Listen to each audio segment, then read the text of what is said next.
தமிழ் சொந்தங்களுக்கு வணக்கம்.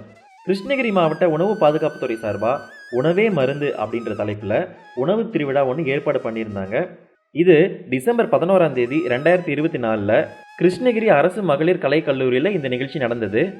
இந்த உணவு திருவிழாவில் சாப்பாட்டில் நாம் பண்ணுற பல தவறுகளை திருத்துற விதமாக நிறைய முக்கியமான தகவல்களோட சின்ன சின்ன பேனர் நிறைய வச்சுருந்தாங்க. நாம் ஹோட்டலில் சாப்பிட்ற சாப்பாடு தரம் இல்லாததாக இருந்தால் புகார் தெரிவிக்க இந்த நம்பரை நீங்கள் கான்டாக்ட் பண்ணலாம்.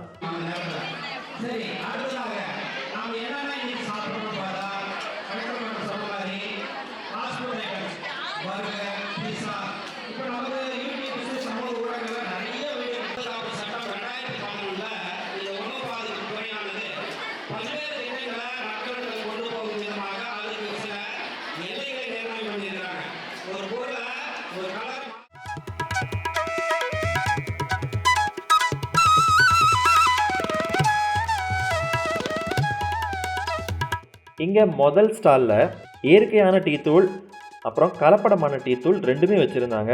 அதை எப்படி கண்டுபிடிக்கிறதுன்னு அங்கேயே செஞ்சும் காட்டினாங்க. 2 கண்ணாடி டம்ளரில் தண்ணி ஊற்றிக்கிட்டாங்க.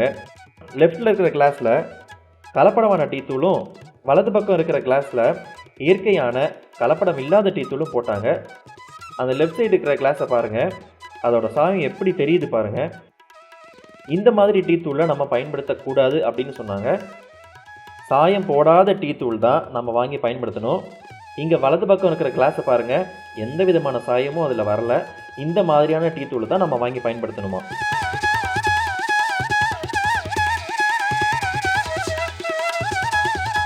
அடுத்ததாக வெள்ளை சர்க்கரைக்கும் நாட்டு சர்க்கரைக்கும் என்னென்ன வேற்றுமைகள் இருக்குது அப்படின்னு இந்த போஸ்டரில் போட்டிருந்தாங்க.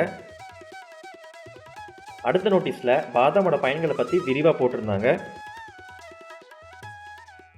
அடுத்ததாக சர்க்கரையையும் உப்பையையும் கம்மியாக சாப்பிடணும் அப்படின்னு சொல்கிற விதமாக நிறைய தகவல்கள் அந்த போஸ்டரில் இருந்தது.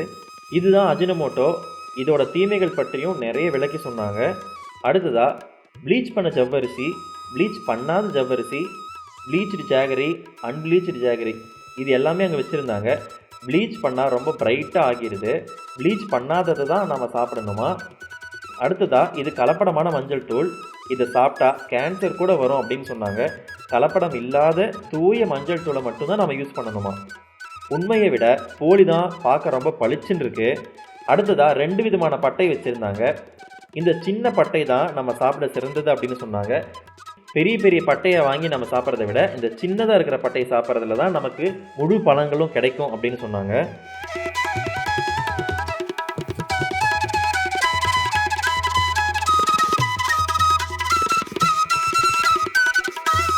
அடுத்து விதவிதமான ஃப்ரூட் சாலட் எல்லாம் செஞ்சு வச்சுருந்தாங்க.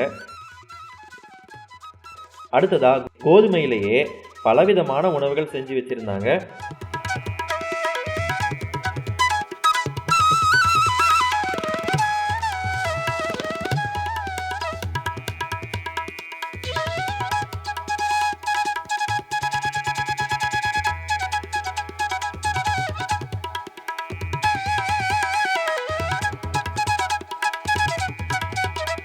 அடுத்ததாக ராகியில் பலவிதமான உணவுப் பொருட்கள் செஞ்சு வச்சுருந்தாங்க. இது உள்ளூர்லேயே விளையிற பொருள் விலையும் குறையும், எலும்பு சத்து நிறைய இருக்குது இதில். அதனால இது பாரம்பரிய உணவு யாரும் இப்போ சாப்பிட மாட்டேங்கிறாங்க, எல்லாமே ஃபாஸ்ட் ஃபுட் மாறிட்டாங்க. அதனால இதில் என்ன ராகி மாவில் என்னென்ன செய்யலாங்கிறது நாங்கள் ஒரு 4-5 ஐட்டமாக வச்சுருக்கிறோம். இன்னும் நிறையா செய்யலாம் இதில். இப்போ அர்ஜென்ட் ப்ரோக்ராம் செஞ்சுருக்கிறாங்கன்னா இது உடம்புக்கு ரொம்ப நல்லது. எல்லா இடத்துலையும் கிடைக்கக்கூடியது பொருள், ரேட்டு கம்மி. வளர்நிலை பெண்களுக்கு ரத்த சோகை, கர்ப்பமாக இருக்கிறப்ப அவங்களுக்கு அந்த அயன் சத்து ரொம்ப குறைவாக இருக்குது, பிளட்டு கம்மியாக இருக்குது. அதுக்காக அவங்களுக்கு இந்த ராகியில் சாப்பிட்டா நல்லதுங்கிறதுனால நாங்கள் இது விழிப்புணர்வு கொடுத்துருக்குறோம். இந்த ஃபாஸ்ட் ஃபுட் எதுவும் சாப்பிடாதீங்க, இதுலேயே அந்த புட்டு மாதிரி கொழுக்கட்டை இந்த மாதிரி செஞ்சு சாப்பிட்டா உடம்புக்கு ரொம்ப நல்லது. பேரண்ட்ஸுங்களுக்கு அது சொல்லுங்கள், செஞ்சு கொடுக்க சொல்லுங்கள், விழிப்புணர்வு கொடுக்குறோம். நாங்கள் ஐசிடிஎஸ் அங்கன்வாடி அதில் இருக்கீங்க. ஓகே, அதில் வச்சு நாங்கள் அப்பப்போ ப்ரோக்ராமில் உங்களுக்கு விழிப்புணர்வு மாதிரி கொடுத்துருக்கோம். சரி. ராகி மாவு லேசாக தண்ணி ஊற்றி போட்டு பிசைஞ்சிட்டு ஆவியில் வேக வச்சுக்கணும். வேக வச்சுட்டு எடுத்துட்ட பின்னாடி வெல்லமும் தேங்காய் துருவி போட்டு ஏலக்காய் அதெல்லாம் துருவி போட்டு வச்சுக்கணும். அவ்வளோதான், வேறு ஒன்றுமே இல்லை. ஓகே. அது புட்டு. இது வந்து சத்து மாவு. இந்த அங்கன்வாடியில் வந்து கர்ப்பிணிகளுக்கு கொடுக்குறாங்க இல்லையா சத்து மாவு. அந்த சத்து மாவில் ஆவியில் அதே மாதிரி தான் உருண்டை தண்ணி சுடு தண்ணி காய வச்சு குடிச்சிக்கிட்டு இது கொழக்கட்டை மாதிரி ஆவியில் வேக வைக்கணும். இது வந்து இட்லி கேரட்டு கொத்தமல்லி இந்த காய்கறி எல்லாம் துருவி போட்டு மாவில் கலந்துட்டு மாவு இது இட்லி மாதிரி வேக வைக்கிறோம் இல்லைங்களா அது.